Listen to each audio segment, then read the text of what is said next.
എല്ലാവർക്കും I plus training സൊല്യൂഷനിലേക്ക് സ്വാഗതം.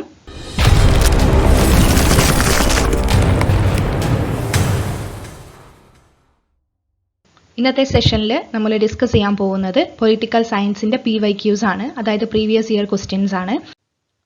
UGC net എക്സാമിന്റെ പ്രിപ്പറേഷനിൽ വളരെ പ്രധാനപ്പെട്ട ഒരു ഭാഗമാണ് ഈ PYQs എന്നും പഠിക്കുക, അല്ലെങ്കിൽ അത് ട്രൈ ചെയ്യുക, ക്വസ്റ്റ്യൻസിന് എങ്ങനെ ആൻസർ ചെയ്യണം എന്നുള്ളത് മനസ്സിലാക്കുക എന്നുള്ളത്.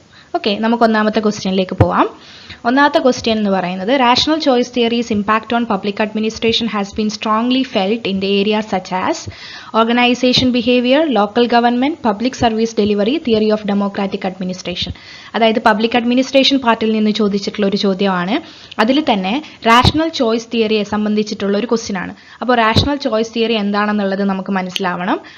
അത് കൂടാതെ തന്നെ ക്വസ്റ്റ്യൻ ചോദിച്ചിരിക്കുന്നത് റാഷണൽ ചോയ്സ് തിയറി ഇമ്പാക്ട് ചെയ്യുന്ന പബ്ലിക് അഡ്മിനിസ്ട്രേഷനിലെ ചില പ്രധാനപ്പെട്ട ഏരിയാസ് ഏതൊക്കെയാണ്. ഈ 4 ഏരിയാസിൽ ഏറ്റവും കൂടുതൽ റാഷണൽ ചോയ്സ് തിയറി ഇമ്പാക്ട് ചെയ്യുന്ന ഏരിയാസ് ഏതൊക്കെയാണ് എന്നുള്ളതാണ് ക്വസ്റ്റ്യൻ. അപ്പോൾ ക്വസ്റ്റ്യൻ ആദ്യം നമ്മൾ നന്നായിട്ട് വായിച്ച് മനസ്സിലാക്കുക. അപ്പോൾ നമ്മൾ ഇതിൽ നിന്നും 2 മെത്തേഡ് നമുക്ക് ഉപയോഗിക്കാം. ഒന്നാമത്തത് ഏതൊക്കെ ഏരിയാസ് ആണെന്ന് നമുക്ക് ഐഡന്റിഫൈ ചെയ്യാം. രണ്ടാമത്തത് ഏരിയാസ് അല്ലാത്തതിനെ നമുക്ക് കണ്ടുപിടിച്ച് അതിനെ എലിമിനേറ്റും ചെയ്യാം. ഓക്കെ, അത്തരത്തിലാണ്. ഓപ്ഷൻസ് ശ്രദ്ധിക്കുക. ABC, ABD ഇതുപോലുള്ള ഓപ്ഷൻസ് ആണ് കൊടുത്തിട്ടുള്ളത്. സോ ഈ 4 ഏരിയാസ് നമുക്ക് ഒന്ന് പരിശോധിച്ച് നോക്കാം. ഏതിന്റെ ഭാഗമായിട്ടാണ്, അല്ലെങ്കിൽ റാഷണൽ ചോയ്സ് തിയറി ഇമ്പാക്ട് ചെയ്യുന്ന ഏരിയാസ് ഏതൊക്കെയാണ്, എന്തുകൊണ്ടാണ് എന്നതിന്റെ എക്സ്പ്ലനേഷനും കൂടെ നമ്മൾ ഡിസ്കസ് ചെയ്യുന്നതാണ്. ഓക്കെ, അപ്പോൾ ഇതിന്റെ ആൻസർ നമുക്കൊന്ന് ജസ്റ്റ് ഒന്ന് നോക്കാം. സോ നമുക്കിതിൻ്റെ ഉത്തരം ഒന്ന് നോക്കാം. ഓപ്ഷൻ 2 ആണ് ഇതിൻ്റെ ആൻസർ ആയിട്ട് പറയുന്നത്. ആൻസർ പറയുന്നതിന് മുമ്പേ തന്നെ നമുക്ക് റാഷണൽ ചോയ്സ് തിയറി എന്താണെന്ന് നമുക്ക് നോക്കാം. റാഷണൽ ചോയ്സ് തിയറി എന്ന് പറയുന്നത് ബേസിക് ആയിട്ട് ഇത്ര മാത്രമേ ഉള്ളൂ. അതായത് ഏതൊരു ചോയ്സ് എടുക്കുന്നതിന് മുമ്പും അതിൻ്റെ റാഷണലായി അതിൻ്റെ കോസ്റ്റും ബെനിഫിറ്റും ഒക്കെ ഒന്ന് അനലൈസ് ചെയ്ത് ഏറ്റവും കൂടുതൽ ബെനിഫിറ്റുകളുള്ള ഒരു ഡിസിഷൻ ആയിരിക്കും പലപ്പോഴും ഇൻഡിവിജ്വൽസ് എടുക്കുക എന്ന് പറയുന്ന ബേസിക് ആയിട്ടുള്ള ഒരു വിശ്വാസമാണ് റാഷണൽ ചോയ്സ് തിയറി കൊണ്ട് ഉദ്ദേശിക്കുന്നത്. സോ പബ്ലിക് അഡ്മിനിസ്ട്രേഷൻ്റെ ഏതൊക്കെ ഏരിയാസിനെ അത് ഇമ്പാക്ട് ചെയ്യുന്നു നമുക്ക് നോക്കാം. ഓർഗനൈസേഷണൽ ബിഹേവിയർ എങ്ങനെയാണ് ഇമ്പാക്ട് ചെയ്യുന്നത്? How decisions are made in the organisation, ഈ ഒരു ഏരിയയാണ് റാഷണൽ ചോയ്സ് തിയറി ഇമ്പാക്ട് ചെയ്യുന്നത്. അതായത് ഒരു ഓർഗനൈസേഷൻസിൽ ഡിസിഷൻസ് എങ്ങനെയാണ് മേക്ക് ചെയ്യുന്നത്, അതിൻ്റെ ഔട്ട്കമ്മിനെ, അതായത് ഇപ്പോൾ നമ്മൾ നേരത്തെ പറഞ്ഞ പോലെ കോസ്റ്റും ബെനിഫിറ്റും ഒക്കെ അനലൈസ് ചെയ്ത് നോക്കുന്നുണ്ട് അല്ലേ റാഷണൽ ചോയ്സ് തിയറിയിൽ. അതുപോലെ ഈ ഓർഗനൈസേഷനിൽ how decisions are taking place, എങ്ങനെയാണ് അതിൻ്റെ ഔട്ട്കമ്മിനെ നോക്കിയിട്ടാണ്. ഏറ്റവും എഫിഷ്യൻ്റ് ആയിട്ടുള്ള ഔട്ട്കം കിട്ടുന്ന, അല്ലെങ്കിൽ ആ ഓർഗനൈസേഷൻ്റെ ഗ്രോത്തിനെ സഹായിക്കുന്ന രീതിയിൽ ഔട്ട്കം ഉള്ള ഡിസിഷൻസ് ആയിരിക്കും പലപ്പോഴും ഓർഗനൈസേഷനിൽ എടുക്കുക. ഈ ഒരു ഏരിയയാണ് ഓർഗനൈസേഷണൽ ബിഹേവിയറിൽ റാഷണൽ ചോയ്സ് തിയറി ഇൻഫ്ലുവൻസ് ചെയ്യുന്നത്. രണ്ടാമത്തത് ലോക്കൽ ഗവൺമെന്റ്സിലേക്ക് വരുമ്പോഴത്തേക്കും അവിടെ ഉണ്ടാവുന്ന ഡിസിഷൻ മേക്കിങ്ങിനെ, ഒരു ട്രാൻസ്പെറൻറ്റ് ഡിസിഷൻ മേക്കിങ്ങിനെയാണ് റാഷണൽ ചോയ്സ് തിയറി ഇമ്പാക്ട് ചെയ്യുന്നത്. ഡിസിഷൻ മേക്കിങ്ങിനെ കൂടുതൽ ട്രാൻസ്പെറൻ്റ് ആക്കുന്നു. എന്തിന് എയിം വെച്ചിട്ടാണ്? റിസോഴ്സ് അലോക്കേഷൻ, അല്ലെങ്കിൽ ലോക്കൽ ഇൻട്രസ്റ്റുകൾ, അല്ലെങ്കിൽ ഒരു ലോക്കൽ ഡെവലപ്മെൻറ്റ്, ഇതിനെയൊക്കെ എയിം വെച്ചിട്ടാണ് എവിടെ ഡിസിഷൻ മേക്കിംഗ് നടക്കുന്നത്, ലോക്കൽ ഗവേണൻസിൽ ഡിസിഷൻ മേക്കിംഗ് നടക്കുന്നത്. ഇതിനെയാണ് റാഷണൽ ചോയ്സ് തിയറി ഇൻഫ്ലുവൻസ് ചെയ്യുന്നത്. അതായത് ലോക്കൽ ഗവേണൻസിലുള്ള ട്രാൻസ്പെറൻറ്റ് ഡിസിഷൻ മേക്കിങ്ങിനെയാണ് റാഷണൽ ചോയ്സ് തിയറി ഇൻഫ്ലുവൻസ് ചെയ്യുന്നത്. മൂന്നാമത്തത് പബ്ലിക് സർവീസ് ഡെലിവറി ആണ്. അതാണ് ഈ കൂട്ടത്തിൽ പെടാത്തത്. കാരണം നമുക്ക് കേൾക്കുമ്പോൾ തോന്നും public service delivery rational choice തിയറിയായിട്ട് ബന്ധപ്പെട്ട് കിടക്കുന്ന ഒന്നാണെന്ന്. പക്ഷെ ശരിക്കും അങ്ങനെയല്ല. പബ്ലിക് സർവീസ് ഡെലിവറിയിൽ നമ്മൾ കൂടുതൽ ഫോക്കസ് ചെയ്യുന്നത് എങ്ങനെ ഡെലിവർ ചെയ്യുന്നു, അല്ലെങ്കിൽ എത്രത്തോളം എഫിഷ്യൻ്റ് ആയിട്ട്, എഫിക്കസി ആയിട്ട് നമ്മൾ ഒരു സർവീസിനെ നമ്മൾ ഡെലിവർ ചെയ്യുന്നു എന്നുള്ളതാണ് പബ്ലിക് സർവീസ് ഡെലിവറിയിൽ ഏറ്റവും പ്രധാനമായിട്ട് നമ്മൾ നോക്കുന്നത്, അല്ലാതെ അതിൻ്റെ ഔട്ട്കമ്മിലല്ല. ഞാൻ നേരത്തെ സൂചിപ്പിച്ചപ്പോൾ പറഞ്ഞു rational choice theory is more focusing on the ഔട്ട്കമ്മിലാണ് കൂടുതൽ ഫോക്കസ് ചെയ്യുന്നത്, അല്ലാതെ അതിൻ്റെ ഒരു ഡെലിവറി പ്രോസസ്സിലല്ല. പിന്നീട് നാലാമത്തത് തിയറി ഓഫ് ഡെമോക്രാറ്റിക് അഡ്മിനിസ്ട്രേഷൻ. അതിലും റാഷണൽ ചോയ്സ് തിയറി ഇൻഫ്ലുവൻസ് ചെയ്യുന്നുണ്ട്. അതായത് എത്രത്തോളം കളക്റ്റീവ് ആയിട്ടുള്ള ഒരു ഡിസിഷൻ മേക്കിംഗ് ആണ് നടക്കുന്നത്, അല്ലെങ്കിൽ അത്തരം കളക്റ്റീവ് ഡിസിഷൻ മേക്കിങ്ങിനെയാണ് റാഷണൽ ചോയ്സ് തിയറി ഇൻഫ്ലുവൻസ് ചെയ്യുന്നത്. എന്തിനു വേണ്ടിയിട്ടാണ്? കൂടുതൽ ഡെമോക്രാറ്റിക് വാല്യൂസ് കൊണ്ടുവരാനും അതിൽ ഫോക്കസ് ചെയ്യാനും, അല്ലെങ്കിൽ അത്തരത്തിലുള്ള ഡെമോക്രാറ്റിക് അഡ്മിനിസ്ട്രേഷൻ കൊണ്ടുവരാൻ, അതിനെ ഒന്ന് എസ്റ്റാബ്ലിഷ് ചെയ്യാൻ വേണ്ടി റാഷണൽ ചോയ്സ് തിയറി ഹെൽപ്പ് ചെയ്യാറുണ്ട്. സോ ഇതിൻ്റെ ആൻസർ ആയിട്ട് വരുന്നത് ABD ആണ്. അതായത് ഓർഗനൈസേഷൻ ബിഹേവിയറിൽ ഇൻഫ്ലുവൻസ് ചെയ്യുന്നുണ്ട്, ലോക്കൽ ഗവൺമെന്റിൽ ഇൻഫ്ലുവൻസ് ചെയ്യുന്നുണ്ട്, തിയറി ഓഫ് ഡെമോക്രാറ്റിക് അഡ്മിനിസ്ട്രേഷനിൽ ഇൻഫ്ലുവൻസ് ചെയ്യുന്നുണ്ട്. എന്നാൽ പബ്ലിക് സർവീസ് ഡെലിവറിയിൽ കൂടുതലും ഒരു ഡെലിവറി എഫിഷ്യൻ്റ് ആയിട്ട് എങ്ങനെ ഡെലിവറി ചെയ്യാം എന്നതിലാണ് ഫോക്കസ് ചെയ്യുന്നത്, അല്ലാതെ ഔട്ട്കമ്മിലല്ല. അതുകൊണ്ട് തന്നെ റാഷണൽ ചോയ്സ് തിയറിയുടെ ഇൻഫ്ലുവൻസ് അവിടെ കുറവാണ്. സോ നമ്മൾ സി എ സ്കിപ്പ് ചെയ്യുന്നു, എലിമിനേറ്റ് ചെയ്യുന്നു. അപ്പോൾ എയും ബിയും ഡിയും ആണ് ആൻസർ വരുന്നത്. അതുകൊണ്ട് ഓപ്ഷൻ 2.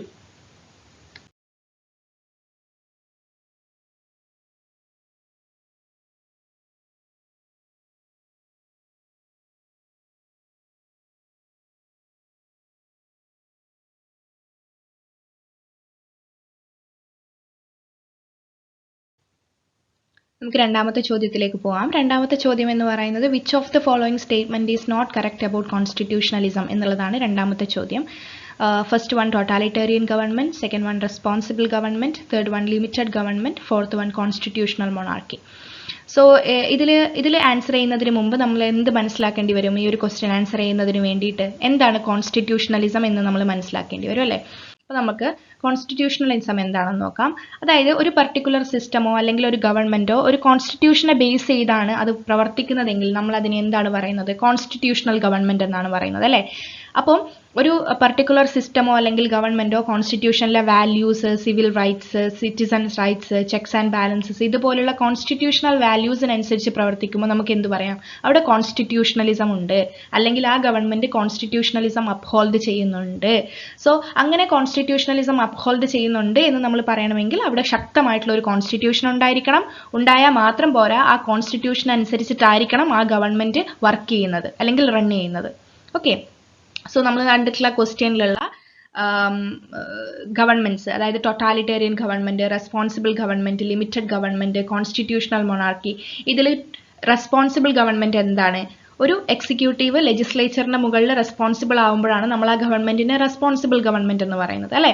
അപ്പോൾ ആ ഗവൺമെന്റിൽ എന്തുണ്ടാവണം? ലെജിസ്ലേച്ചർ, എക്സിക്യൂട്ടീവ് തുടങ്ങിയ ബോഡികൾ പരസ്പരം റെസ്പോൺസിബിൾ ആണ്. അവിടെ ചെക്സ് ആൻഡ് ബാലൻസസ് ഉണ്ട്. സോ ഈ ഒരു ക്വാളിറ്റീസ് ഒക്കെ നമുക്ക് എവിടെ നിന്ന്, അല്ലെങ്കിൽ ഈ വാല്യൂസ് ഒക്കെ എന്താണ്? കോൺസ്റ്റിറ്റ്യൂഷണൽ വാല്യൂസ് ആണ്. സോ റെസ്പോൺസിബിൾ ഗവൺമെന്റിൽ കോൺസ്റ്റിറ്റ്യൂഷണലിസം ഉണ്ട്.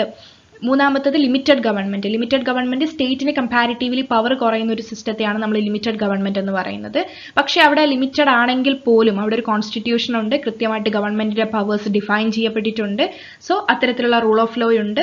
സോ അവിടെയും കോൺസ്റ്റിറ്റ്യൂഷണലിസം വർക്ക് ചെയ്യുന്നുണ്ട്. നാലാമത്തത് കോൺസ്റ്റിറ്റ്യൂഷണൽ മൊണാർക്കി. ആ പേര് സൂചിപ്പിക്കുന്നത് പോലെ തന്നെ കോൺസ്റ്റിറ്റ്യൂഷണൽ മൊണാർക്കി എന്താണ് ശരിക്കും പറഞ്ഞു കഴിഞ്ഞാൽ? ആ ഒരു ഗവൺമെന്റൽ സിസ്റ്റത്തിൽ ഒരു കോൺസ്റ്റിറ്റ്യൂഷൻ ഉണ്ടാവും. ആ കോൺസ്റ്റിറ്റ്യൂഷന്റെ ടിറ്റുലാർ നോമിനൽ ഹെഡായിട്ട് അവിടെ ഒരു മൊണാർക്ക് അല്ലെങ്കിൽ ഒരു ക്യൂൻ ഉണ്ടാവും. അവിടെ ഒരു പാർലമെന്റ് ഉണ്ടാവും. അത്തരത്തിലുള്ള ഒരു സിസ്റ്റത്തെയാണ് നമ്മൾ കോൺസ്റ്റിറ്റ്യൂഷണൽ മൊണാർക്കി എന്ന് പറയുന്നത്. അബ്സല്യൂട്ട് മൊണാർക്കി അല്ല കേട്ടോ. അബ്സല്യൂട്ട് മൊണാർക്കിയിൽ കിങ് മാത്രമാണ് ഉണ്ടാവുക, അല്ലെ മൊണാർക്കിക്കായിരിക്കും അബ്സല്യൂട്ട് ആയിട്ടുള്ള പവർ ഉണ്ടാവുക. അവിടെ ചിലപ്പം കോൺസ്റ്റിറ്റ്യൂഷൻ വീക്ക് ആവാനുള്ള ചാൻസ് ഉണ്ട്. പക്ഷേ കോൺസ്റ്റിറ്റ്യൂഷണൽ മൊണാർക്കിയിൽ ഒരിക്കലും അങ്ങനെയല്ല. കോൺസ്റ്റിറ്റ്യൂഷൻ വളരെ പവർഫുൾ ആയിരിക്കും. ഒപ്പം തന്നെ പാർലമെന്റിനായിരിക്കും മൊണാർക്കിയെക്കാളും അല്ലെങ്കിൽ കിങ്ങിനേക്കാളും ക്യൂവിനേക്കാളും കൂടുതൽ പവറും ഉണ്ടാവുന്നത്. സോ കോൺസ്റ്റിറ്റ്യൂഷണൽ മൊണാർക്കിയിലും ശക്തമായിട്ടുള്ള കോൺസ്റ്റിറ്റ്യൂഷണലിസം ഉണ്ട്.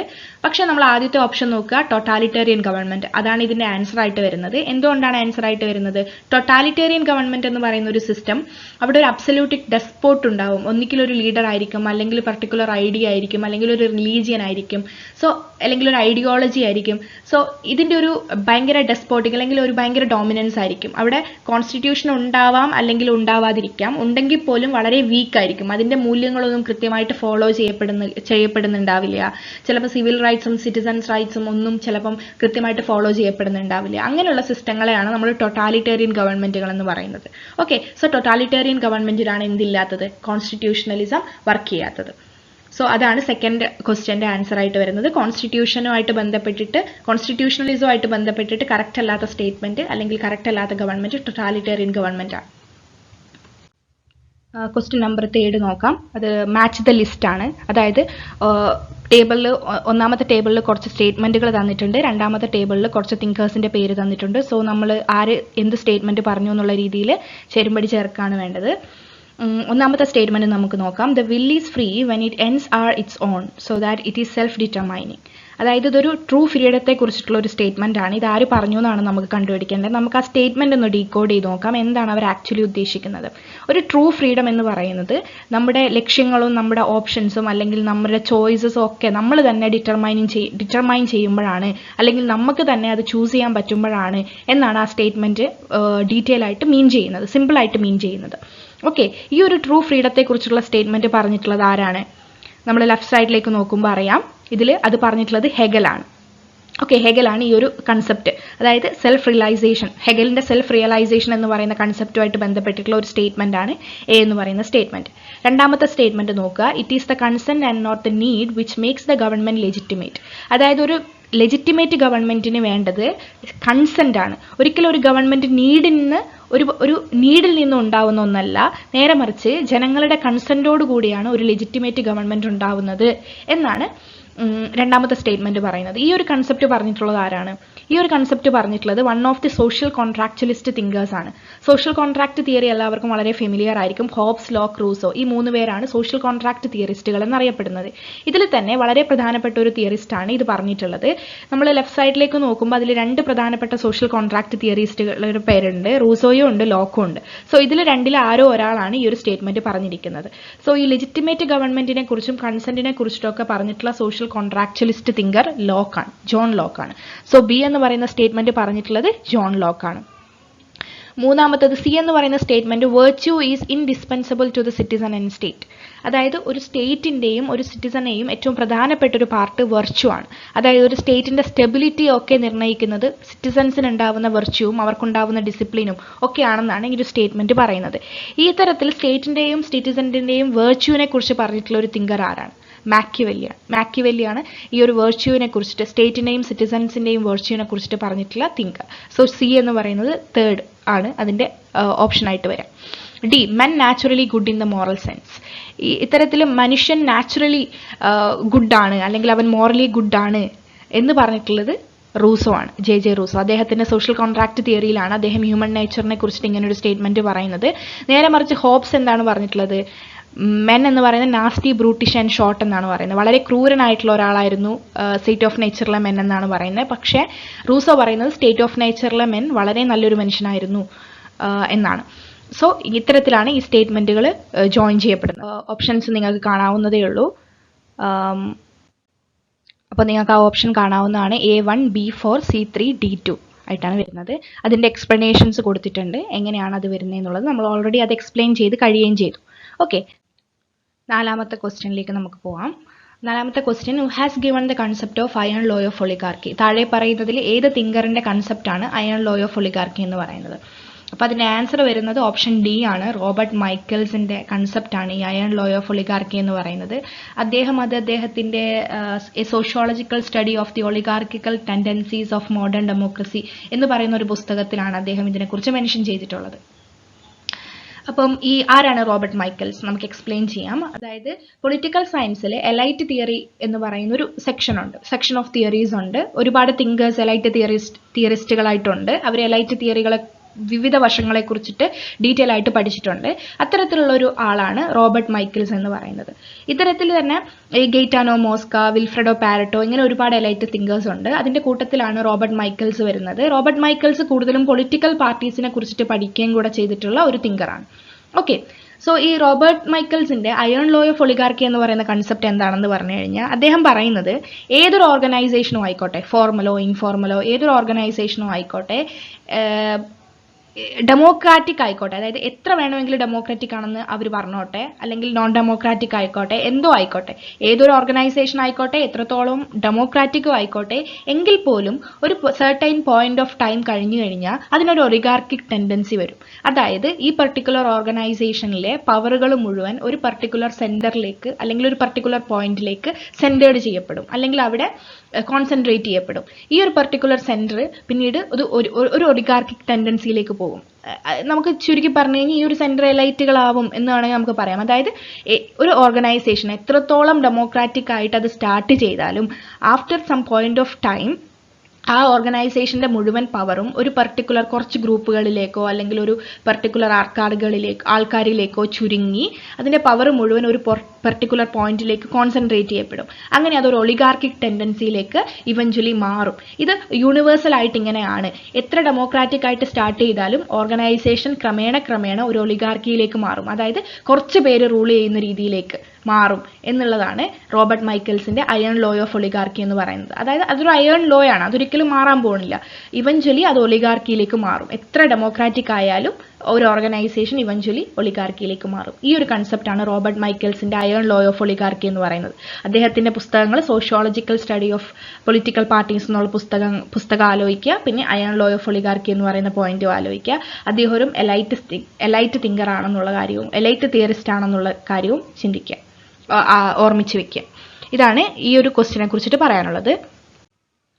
സോ 5ാമത്തെ ക്വസ്റ്റ്യനിലേക്ക് പോകുമ്പോൾ ഇത് വളരെ സിമ്പിൾ ആയിട്ടുള്ള ഒരു ക്വസ്റ്റ്യൻ ആണ്.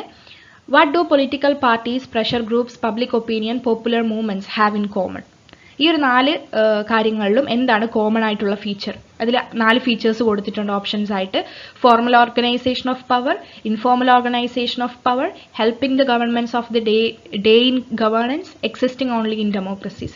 ഈ 4 ഫീച്ചറിൽ ഏത് ഫീച്ചേഴ്സ് ആണ് ഈ 4 കാര്യങ്ങളിലും പൊളിറ്റിക്കൽ പാർട്ടീസിലും പ്രഷർ ഗ്രൂപ്പിലും പബ്ലിക് ഒപ്പീനിയനിലും പോപ്പുലർ മൂവ്മെന്റിലും നമുക്ക് കോമൺ ആയിട്ട് കാണാൻ പറ്റുന്നത് എന്നാണ് ആ ക്വസ്റ്റ്യൻ ഉള്ളത്.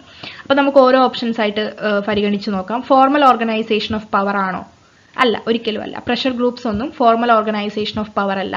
ഫോർമൽ ഓർഗനൈസേഷൻ ഓഫ് പവർ എന്തൊക്കെയാണ്? ഈ ലെജിസ്ലേച്ചർ, എക്സിക്യൂട്ടീവ്, കോർട്ട്, പോലീസ്, ഇതുപോലെ പവർ കോൺസെൻട്രേറ്റ് ചെയ്തിരിക്കുന്ന ഫോർമൽ ഓർഗനൈസേഷൻസ് ആണ് അല്ലേ?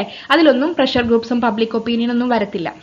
പിന്നെ helping the governments of day in governance, day to day ഗവേണൻസിൽ ഹെൽപ്പ് ചെയ്യാണോ ഇവരുടെ ഫംഗ്ഷൻ? ഒരിക്കലും അല്ല. പബ്ലിക് ഒപ്പീനിയൻ ഒന്നും അങ്ങനെ ഡേ ടു ഡേ ഗവേണൻസിൽ ഹെൽപ്പ് ചെയ്യുന്ന ഒന്നല്ല. എക്സിസ്റ്റിംഗ് ഓൺലി ഇൻ ഡെമോക്രസീസ്, ഡെമോക്രസിയിൽ മാത്രമാണ് നമുക്ക് പൊളിറ്റിക്കൽ പാർട്ടീസിനെയും പബ്ലിക് ഒപ്പീനിയനെയും പ്രഷർ ഗ്രൂപ്പ്സിനെയും ഒക്കെ കാണാൻ പറ്റുന്നത്. ഒരിക്കലും അല്ല. നമുക്ക് നോൺ ഡെമോക്രസീസിലും കാണാൻ പറ്റും. പക്ഷെ അതിന് ചിലപ്പം ആക്ഷൻസിലും മോഡ് ഓഫ് ഒപ്രാൻഡിലും ഒക്കെ വ്യത്യാസം ഉണ്ടാവും. പക്ഷെ കാണാൻ പറ്റും നോൺ ഡെമോക്രസിയിലും. സോ ഈ 3 എണ്ണത്തിനെ നമ്മൾ എലിമിനേറ്റ് ചെയ്തിരിക്കുകയാണ്. അപ്പോൾ ബാക്കിയുള്ള ഏതാണ്? സെക്കൻഡ് ഓപ്ഷൻ ആണ്, ഇൻഫോർമൽ ഓർഗനൈസേഷൻ ഓഫ് പവർ. അപ്പം ഈ 4 കാര്യങ്ങളിലും നമുക്ക് കോമൺ ആയിട്ട് കാണാൻ പറ്റുന്ന ഒരു ഫീച്ചർ എന്ന് പറയുന്നത് ഇൻഫോർമൽ ഓർഗനൈസേഷൻ ഓഫ് പവർ ആണ് എന്നുള്ളതാണ്. ഓക്കെ, എക്സ്പ്ലനേഷൻ കൊടുത്തിട്ടുണ്ട്. ഇതാണ് 5ാമത്തെ ഒരു ക്വസ്റ്റ്യൻ എന്ന് പറയുന്നത്. ഇനി നമ്മൾ 6ാമത്തെ ക്വസ്റ്റ്യനിലേക്ക് പോകുമ്പോൾ which does not come under all India service. ഈ ഒരു ക്വസ്റ്റ്യൻ ആൻസർ ചെയ്യുന്നതിന് നമ്മൾ ഓൾ ഇന്ത്യ സർവീസസ് എന്തൊക്കെയാണ് എന്ന് നമ്മൾ ആദ്യമായിട്ട് മനസ്സിലാക്കണം.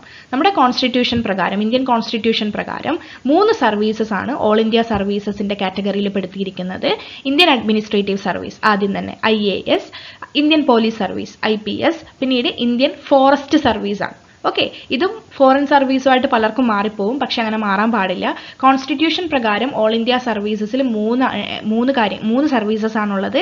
IAS-ഉം IPS-ഉം ഇന്ത്യൻ ഫോറസ്റ്റ് സർവീസും. ഓക്കെ, സിവിൽ സർവീസ് എക്സാം ഉണ്ട് IAS IPS സെലക്ഷന് വേണ്ടി. പിന്നീട് IFS ഫോറിൻ സർവീസ് ആണ്. ഇന്ത്യൻ ഫോറസ്റ്റ് സർവീസിലേക്ക് സെപ്പറേറ്റ് ആയിട്ടൊരു എക്സാം നടത്താറുണ്ട്. സോ ഈ 3 എണ്ണം അല്ലാതെ അവിടെ 2 കാര്യങ്ങളാണുള്ളത്, ഇന്ത്യൻ ഫോറിൻ സർവീസും ഇന്ത്യൻ കസ്റ്റം സർവീസും. സോ സിയും ഇയും ആണ് ഓൾ ഇന്ത്യ സർവീസസിൽ പെടാത്ത സർവീസസ്. സോ സിയും ഇയും ആണ് ഓപ്ഷൻ ആയിട്ട് വരുന്നത്. ഓക്കെ, ഓൾ ഇന്ത്യ സർവീസസ് എന്തൊക്കെയാണെന്ന് ഓർത്ത് വെക്കുക. IAS-ഉം IPS-ഉം ഇന്ത്യൻ ഫോറസ്റ്റ് സർവീസും ആണ്. ഓക്കെ, സെൻട്രൽ ഗവൺമെന്റ് ആണ് അതിന്റെ റിക്രൂട്ട്മെന്റും എക്സാമും റെഗുലേഷനും കാര്യങ്ങളും ഒക്കെ തീരുമാനിക്കുന്നത്. ഇതും കൂടെ ഒന്ന് ഓർത്ത് വെക്കുക. സോ 7ാമത്തെ ക്വസ്റ്റ്യനിലേക്ക് നമുക്ക് പോവാം. ഇതിൽ നിന്നും choose the correct statements from the following. ഇതാണ് നമ്മൾ ചൂസ് ചെയ്യേണ്ടത്. ഇന്ത്യ സൈൻ ചെയ്തിട്ടും ഇന്ത്യ പാർട്ടും ആയിട്ടുള്ള ചില എഗ്രിമെന്റ്സിന്റെ കാര്യങ്ങളാണ് കൊടുത്തിട്ടുള്ളത്. അപ്പോൾ ഏതൊക്കെയാണ് കറക്റ്റ് ആയിട്ടുള്ളത് എന്നാണ് നമ്മൾ കണ്ടുപിടിക്കേണ്ടത്. നമുക്കൊന്ന് വായിച്ചു നോക്കാം. എന്താണ് കൊടുത്തിട്ടുള്ളത്? India has signed RCEP, regional comprehensive economic partnership, sign ചെയ്തിട്ടുണ്ട് എന്നാണ് സ്റ്റേറ്റ്മെന്റ്. രണ്ടാമത്തത്, India has refuse to sign MPT because it is discriminatory treat. അതാണ് സ്റ്റേറ്റ്മെന്റ്. സി സ്റ്റേറ്റ്മെന്റ് എന്താണ്? India has signed CTBT, comprehensive test ban treaty. D, India has signed PTBT, partial test ban treaty. Partial test ban treaty എന്ന് പറയുന്നത് ഈ nuclear test ഒക്കെ ഈ സ്പേസിലും വാട്ടറിലും ഒക്കെ നടത്തുന്നതിനെ ban ചെയ്തിട്ടുള്ള ഒരു ട്രീറ്റിയാണ് കേട്ടോ. പിന്നെ India support CBDR, common but differentiated responsibilities in climate change negotiations. ഈ 5 സ്റ്റേറ്റ്മെന്റ്സ്. അപ്പോൾ ഇതിൽ ഏതൊക്കെയാണ് ശരി? കറക്റ്റ് സ്റ്റേറ്റ്മെന്റ്സ് ആണ് നമുക്ക് ഇതിൽ നിന്നും ചൂസ് ചെയ്യേണ്ടത്. ക്വസ്റ്റ്യൻ നന്നായിട്ട് വായിക്കണം. ചിലപ്പോൾ ഇൻകറക്റ്റ് ആയിട്ടുള്ളത് ചൂസ് ചെയ്യാനും ക്വസ്റ്റ്യൻ ചോദിച്ചേക്കാം. പക്ഷെ ഇതിൽ നിലവിൽ ചോദിച്ചിട്ടുള്ളത് കറക്റ്റ് സ്റ്റേറ്റ്മെന്റ്സ് ഏതൊക്കെയാണെന്ന് കണ്ടുപിടിക്കുക എന്നുള്ളതാണ്. അപ്പോൾ ഓപ്ഷൻ എ ശരിയാണോ? RCEP-യിൽ സൈൻ ചെയ്തിട്ടുണ്ടോ? ഇല്ല, ഇന്ത്യ സൈൻ ചെയ്യാത്തൊരു അഗ്രിമെന്റ് ആണ് RCEP. ബിക്കോസ് ഓഫ് ട്രേഡ് ഇംബാലൻസസിന്റെ കാര്യമൊക്കെ പറഞ്ഞിട്ട് ഇന്ത്യ അതിൽ സൈൻ ചെയ്യുന്നില്ല. ഓക്കെ, രണ്ടാമത്തത്, ഇന്ത്യ MPT-യിൽ സൈൻ ചെയ്തിട്ടുണ്ടോ? ഇല്ല, ഇന്ത്യ MPT-യിൽ സൈൻ ചെയ്തിട്ടില്ല. ഇന്ത്യ CTBT-യിൽ സൈൻ ചെയ്തിട്ടുണ്ടോ? ഇല്ല, MPT-ലും CTBT-ലും ഇന്ത്യ സൈൻ ചെയ്തിട്ടില്ല. PTBT-യിൽ ഇന്ത്യ സൈൻ ചെയ്തിട്ടുണ്ടോ? 1963-ൽ ഇന്ത്യ സൈൻ ചെയ്തിട്ടുണ്ട്. CBDR-ൽ ഇന്ത്യ അതിനെ സപ്പോർട്ട് ചെയ്യുന്നുണ്ട്. അപ്പോൾ ഇതൊക്കെയാണ് സ്റ്റേറ്റ്മെന്റ്. ഇതിൽ തന്നെ ഏതൊക്കെയായിരുന്നു ശരി? CTBT സൈൻ ചെയ്തിട്ടുണ്ടെന്നായിരുന്നു അല്ലെ ക്വസ്റ്റ്യനിൽ വന്നത്. അപ്പോൾ ബിയും ഡിയും ഇയും മാത്രമാണ് ശരിയായിട്ടുള്ള സ്റ്റേറ്റ്മെന്റ്. ആദ്യത്തെ RCEP സ്റ്റേറ്റ്മെന്റും CTBT സ്റ്റേറ്റ്മെന്റും റോങ് ആയിരുന്നു. MPTA ഉദ്ദേശിച്ചുള്ള സ്റ്റേറ്റ്മെന്റും PTBTA സ്റ്റേറ്റ്മെന്റും CBDR ബന്ധപ്പെട്ടിട്ടുള്ള സ്റ്റേറ്റ്മെന്റും 3 ശരിയാണ്. സോ BDE എന്ന് പറയുന്നതാണ് റൈറ്റ് ആൻസർ. ഓക്കെ, ഇതാണ് ഈ ക്വസ്റ്റിന്റെ ആൻസർ ആയിട്ട് വരുന്ന കറക്റ്റ് സ്റ്റേറ്റ്മെന്റ് ആണ് നമ്മളോട് ചൂസ് ചെയ്യാൻ പറഞ്ഞിട്ടുള്ളത്. സോ ഈ എഗ്രിമെന്റ്സ് ഒക്കെ ഇന്ത്യ സൈൻ ചെയ്തിട്ടുണ്ടോ എന്നുള്ളതും കൂടെ നമ്മൾ കൃത്യമായിട്ട് അറിഞ്ഞാൽ മാത്രമാണ് നമുക്ക് ഇത്തരം ക്വസ്റ്റ്യൻസ് നമുക്ക് ആൻസർ ചെയ്യാൻ പറ്റുള്ളൂ. ഇനി അടുത്തതൊരു സിമ്പിൾ ക്വസ്റ്റ്യൻ ആണ്. ഒരു വർക്കാണ് കൊടുത്തിട്ടുള്ളത്. Hindu theory of international relations ആരാണ് എഴുതിയിട്ടുള്ളത്? ഇത് ആരുടെ വർക്കാണെന്നുള്ളതാണ് ക്വസ്റ്റ്യൻ. ബിനോയ് കുമാർ സർക്കാരിന്റെ പുസ്തകമാണ് അല്ലെങ്കിൽ വർക്കാണ് Hindu theory of international relations. So അത് എന്തിനെ കുറിച്ചാണ് പറയുന്നത്? ഇന്ത്യയിൽ കുറെ ആൻഷ്യന്റ് ഹിന്ദു ടെക്സ്റ്റുകൾ ഉണ്ടല്ലേ, കൗടില്യയുടെ അർത്ഥശാസ്ത്ര പോലെയുള്ള ഇന്റർനാഷണൽ റിലേഷൻസിനെ കുറിച്ച്, power, sovereignty, balance of power പോലെയുള്ള കൺസെപ്റ്റുകളെ കുറിച്ച് വളരെ ഡീറ്റെയിൽ ആയിട്ട് പഠിച്ചിട്ടുള്ള കുറെ ആൻഷ്യന്റ് ടെസ്റ്റുകൾ ഇന്ത്യയിലുണ്ട്. സോ ഇതിനെയൊക്കെ ആധാരമാക്കിയിട്ട് എത്രത്തോളം ഇന്റർനാഷണൽ റിലേഷൻസിനെ കുറിച്ചിട്ട് പഠിക്കാം എന്നുള്ള രീതിയിലുള്ള ഒരു വർക്കാണ് Hindu theory of international relations. Okay, BK സർക്കാരാണ് അത് എഴുതിയിട്ടുള്ളത്. ഓർത്തു വെക്കുക, ഒരു പുസ്തകവും പുസ്തകം എഴുതിയ ആളുടെ പേരുമാണ്. ബേസിക് ഐഡിയ എന്താണെന്ന് കൂടെ ഓർത്തു വെച്ചാൽ മതിയാവും. ഇന്ത്യൻ പൊളിറ്റിക്കൽ തോട്ടിൽ നിന്നുള്ള ക്വസ്റ്റ്യൻ ആയിരുന്നു അത്. പിന്നീട് who has given the concept of political decay? ഇത് വളരെ ഫ്രീക്വന്റ് ആയി റിപ്പീറ്റഡ് ആയിട്ട് നെറ്റ് എക്സാമിന് ചോദിക്കുന്ന കൺസെപ്റ്റുകളാണ്. Political decay, democratisation, democratic wave, ഇതുപോലുള്ള കൺസെപ്റ്റുകൾ ആരുടേതാണ്? Samuel P. ഹണ്ടിങ്ടന്റെ ആണ് പൊളിറ്റിക്കൽ ഡിക്കേ എന്ന് പറയുന്ന concept. Okay, Samuel P. Huntington അദ്ദേഹത്തിന്റെ political order in changing societies എന്ന് പറയുന്ന പുസ്തകത്തിലാണ് പൊളിറ്റിക്കൽ ഡിക്കേ എന്ന് പറയുന്ന കൺസെപ്റ്റിനെ കുറിച്ച് പറയുന്നത്. 1968 ഏത് കോണ്ടെക്സ്റ്റിലാണ് അദ്ദേഹം ആ വാക്ക് ഉപയോഗിക്കുന്നത്? വേൾഡ് വാർ സെക്കൻഡിന് ശേഷമുള്ള ന്യൂലി ഇൻഡിപെൻഡന്റ് ആയിട്ടുള്ള സ്റ്റേറ്റുകളിൽ ഉണ്ടായിരുന്ന പൊളിറ്റിക്കൽ ഇൻസ്റ്റെബിലിറ്റിയെ കുറിച്ച് സൂചിപ്പിക്കാനാണ് അദ്ദേഹം പൊളിറ്റിക്കൽ ഡിക്കേ എന്ന് പറയുന്ന കൺസെപ്റ്റ് ഉപയോഗിച്ചിട്ടുള്ളത്. ഓക്കെ, പിന്നീട് അദ്ദേഹം ഡെമോക്രാറ്റിക് വേവ്, ഡെമോക്രാറ്റൈസേഷൻ പോലുള്ള തിയറീസ് ഒക്കെ ഡെവലപ്പ് ചെയ്യുന്നുണ്ട്. Okay, political decay Samuel P. ഹണ്ടിങ്ടന്റെ കൺസെപ്റ്റ് ആണ്. സോ അടുത്ത ക്വസ്റ്റ്യൻ, 10th ക്വസ്റ്റ്യൻ, ഈ ഒരു സെഷനിലെ ലാസ്റ്റ് ക്വസ്റ്റ്യൻ ആണ്. പീറ്റർ ഡ്രക്കർ, അദ്ദേഹം പബ്ലിക് അഡ്മിനിസ്ട്രേഷൻ അല്ലെങ്കിൽ മാനേജ്മെന്റ് തിയറിസ്റ്റ് ആണ്, പ്രധാനപ്പെട്ട ഒരു തിയറിസ്റ്റ് ആണ്. അദ്ദേഹത്തിന്റെ പ്രധാനപ്പെട്ട ഒരു കൺസെപ്റ്റ് ആണ് MBO, that is management by objectives. അദ്ദേഹം ഈ കൺസെപ്റ്റ് പറഞ്ഞിട്ടുള്ള പുസ്തകം ഏതാണ് അല്ലെങ്കിൽ ഏതിലാണ് ഇത് മെൻഷൻ ചെയ്തിട്ടുള്ളത് എന്നുള്ളതാണ് ക്വസ്റ്റ്യൻ. പ്രാക്ടീസ് ഓഫ് മാനേജ്മെന്റ് എന്ന് പറയുന്നതാണ് അദ്ദേഹത്തിന്റെ പുസ്തകം. ഈ മാനേജ്മെന്റ് ബൈ ഒബ്ജക്റ്റീവ്സ് എന്ന ഈ MBO എന്നാണ് അതിന്റെ ഷോർട്ട് ഫോം ആയിട്ട് പറയുന്നത്. സോ ഈ MBO കോയിൻ ചെയ്തിട്ടുള്ളത് ആര് പോലെയുള്ള ക്വസ്റ്റ്യൻസ് ഉണ്ടാവാം. ചിലപ്പോൾ ക്വസ്റ്റ്യൻസിൽ MBO മാത്രമേ യൂസ് ചെയ്യുള്ളൂ. സോ അതുപോലെയുള്ള ക്വസ്റ്റ്യൻസും ആവാം. So practice of management, Peter Drucker. Management by objectives, എന്തൊക്കെയാണ് ഈ മാനേജ്മെന്റ് ബൈ ഒബ്ജക്റ്റീവ്സ് കൊണ്ട് ഉദ്ദേശിക്കുന്നത്? ഒരു മാനേജർ എത്രത്തോളം ഇഫക്റ്റീവായിട്ടും എഫിഷ്യന്റും ആയിട്ടും പെർഫോം ചെയ്യണം, അല്ലെങ്കിൽ അവരുടെ പെർഫോമൻസ് എങ്ങനെ ഇൻക്രീസ് ചെയ്യാം എന്നുള്ളതിന് ഉപയോഗിക്കുന്ന ഒരു ടൂൾ അല്ലെങ്കിൽ ഐഡിയാസ് ആണ് മാനേജ്മെന്റ് ബൈ ഒബ്ജക്റ്റീവ്സ് എന്നതുകൊണ്ട് ഉദ്ദേശിക്കുന്നത്. അദ്ദേഹം ഇത് 1954 അദ്ദേഹത്തിന്റെ പ്രാക്ടീസ് ഓഫ് മാനേജ്മെന്റ് എന്ന് പറയുന്ന പുസ്തകത്തിലാണ് കോട്ട് ചെയ്തിട്ടുള്ളത്. ഓക്കെ, സോ MBO എന്ന് പറയുന്ന ഷോർട്ട് ഫോം ആലോചിക്കണം, ഓർത്ത് വെക്കണം, കാരണം അത് മാത്രമായിട്ടും ക്വസ്റ്റിന് ചോദിക്കാവുന്നതാണ്. സോ പ്രാക്ടീസ് ഓഫ് മാനേജ്മെന്റ് എന്ന് പറയുന്ന പുസ്തകം പീറ്റർ ഡ്രക്കറുടേതാണെന്നും ഓർത്ത് വെക്കണം. ഓക്കെ, ഇങ്ങനെയൊക്കെയാണ് ക്വസ്റ്റ്യൻസ് കൂടുതലായിട്ടും ഉണ്ടാവുക. പുസ്തകങ്ങളും അവരുടെ പേരുകളും എഴുതിയവരുടെ പേരുകളും ഓർത്ത് വെക്കാനുള്ള രീതിയിലുള്ള ക്വസ്റ്റ്യൻസ് ഉണ്ടാവാം. പിന്നീട് കൺസെപ്റ്റുകൾ, നമ്മളിപ്പം ഹെഗലിന്റെയും മാക്കിവെല്ലിയുടെ ഒക്കെ കുറച്ച് പ്രധാനപ്പെട്ട ഐഡിയാസും കൺസെപ്റ്റുകളൊക്കെ കണ്ടു. അതുപോലുള്ള മാച്ച് ദ ഫോളോയിങ് പോലുള്ള ക്വസ്റ്റ്യൻസ് ഉണ്ടാവാം. പിന്നീട് ഇന്ത്യ സൈൻ ചെയ്തിട്ടുള്ള ട്രീറ്റുകളെ കുറിച്ചുള്ള ഒരു ക്വസ്റ്റ്യൻ കണ്ടു. അതിന്റെ ക്രോണോളജിക്കൽ ഓർഡർ, അതിന്റെ പേരുകൾ, എത്രത്തോളം ആൾക്കാർ അതിൽ സിഗ്നേറ്ററി ആണ് എന്നുള്ള കാര്യങ്ങൾ, ഇതൊക്കെ നമ്മൾ ഡീറ്റെയിൽ ആയിട്ട് പഠിച്ചാൽ മാത്രമാണ് അത്തരം ക്വസ്റ്റ്യൻസ് നമുക്ക് ആൻസർ ചെയ്യാൻ പറ്റുള്ളൂ. സോ ഇത്തരത്തിലുള്ള ക്വസ്റ്റ്യൻസ് ആണ് UGC നെറ്റിൽ നമ്മൾ കൂടുതലായിട്ട് പ്രതീക്ഷിക്കേണ്ടത്. ക്വസ്റ്റ്യൻസ് നന്നായിട്ട് വായിക്കണം. ചിലപ്പം ആൾക്കാരെ ട്രിക്ക് ചെയ്യുന്ന രീതിയിൽ ക്വസ്റ്റ്യൻസ് മാറിയും തിരിഞ്ഞും ഒക്കെ ചോദിക്കാനുള്ള ചാൻസസ് ഉണ്ട്. ഓക്കെ, നമുക്ക് ഇനിയുള്ള സെഷൻസിൽ കൂടുതൽ PYQs ഡിസ്കസ് ചെയ്യാവുന്നതാണ്. സോ ഇന്നത്തെ സെഷൻ ഇവിടെ തീരുകയാണ്. Thank you.